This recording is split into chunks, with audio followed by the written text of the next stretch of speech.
Clay is an important mineral raw material, can be used in the manufacture of ceramic products, refractory materials, building materials, and so on.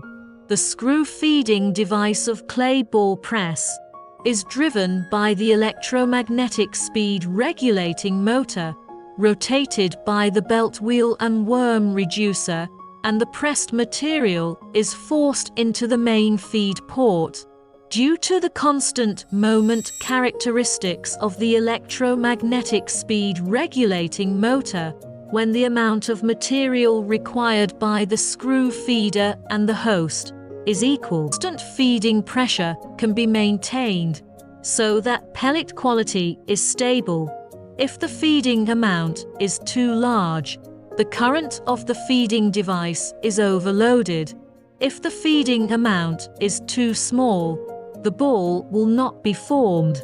Therefore, skilled operation skills are an important condition to ensure the normal work of clay ball press.